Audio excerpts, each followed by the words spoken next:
Praise the Lord. கர்த்தரும் இரட்சகருமாகிய இயேசு கிறிஸ்துவின் இனிய நாமத்தினாலே உங்கள் அனைவருக்கும் என் அன்பின் வாழ்த்துக்கள். இந்த நல்ல நாளை காண செய்த தேவனுக்கு ஸ்தோத்திரம் உண்டாவதாக.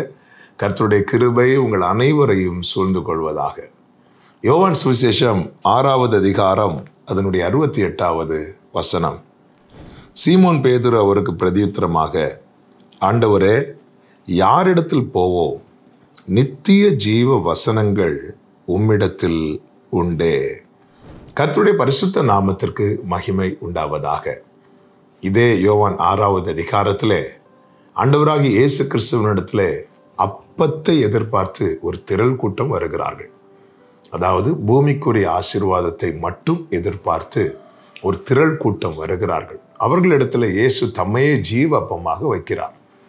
அதை அவர்களால் ஏற்றுக்கொள்ளக்கூடாமற், இது கடினமான உபதேசம், யார் இதை கேட்பார் என்று சொல்லி ஒரு பெருங்கூட்டம், அதாவது இம்மைக்காக மட்டும் கிறிஸ்துவனிடத்தில் வந்தவர்கள் நித்தியத்துக்கான காரியத்தை ஏற்றுக்கொள்ள மனதில்லாமல் இயேசுவை விட்டு தூரமாய் போகிறார்கள். அப்படி போகும் பட்சத்தில் தான் இயேசு சீஷர்களை பார்த்து கேட்கிறார், நீங்களும் போய்விட மனதாய் இருக்கிறீர்களா என்று. அந்த கேள்விக்கு பேதுரு சொன்ன பதில்தான், ஆண்டவரே, நாங்கள் உங்ககிட்ட வந்தது எதுக்கு தெரியுமாப்பா? நித்திய ஜீவ வசனங்கள் உம்மிடத்தில் இருக்கிறது.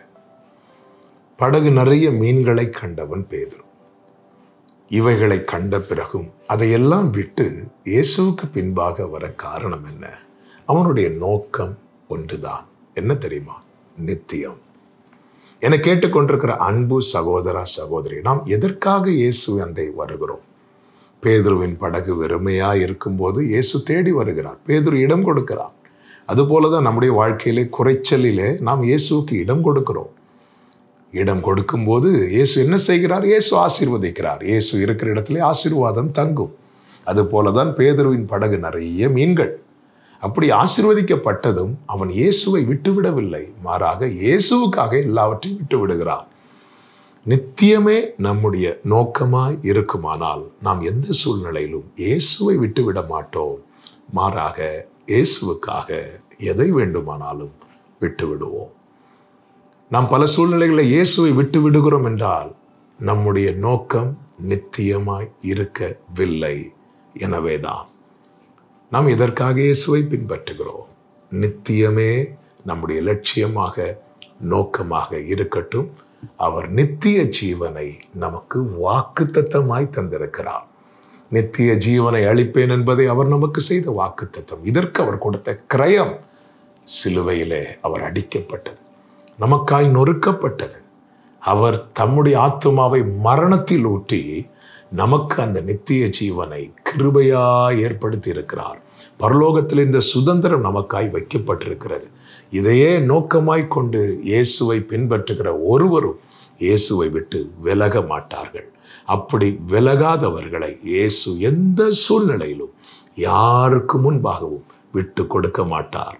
அதன் அடையாளம்தான் ஒரு விசை பேதுரு மறுதலித்து பின்வாங்குகிற சூழ்நிலை வந்த போதிலும் கர்த்தர் அவனை விட்டு கொடுக்காமல் அவனை தேடி மீண்டும் அழைத்து கொண்டு வந்தார். மற்றபடி இம்மைக்காக மட்டும் கிறிஸ்துவை பின்பற்றி பின்வாங்கி போகிற ஒருவரை இயேசு தேடி போனதாக வேதத்தில் சொல்லப்படவில்லை. ஆனால் நித்திய ஜீவ வசனங்கள் உம்மிடத்தில் உண்டே என்று சொல்லி இயேசுவினிடத்தில் வந்தவன் ஒரு விசை தவறினான், ஒரு விசை விழுந்தான், ஒரு விசை பின்வாங்கினான். கர்த்தர் அவனை விட்டு விடவில்லை, விட்டு கொடுக்கவில்லை. நித்தியத்தை நோக்கமாய் கொண்டு கிறிஸ்துவண்டை வாருங்கள். அவர் உங்களை விட்டு விடவே மாட்டார், விட்டு கொடுக்கவே மாட்டார். நித்தியத்தில் நிச்சயம் கொண்டு போய் சேர்ப்பார்.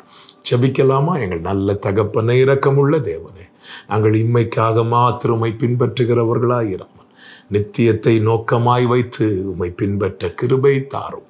இயேசுவின் நாமத்தில் பிதாவே, ஆமென்.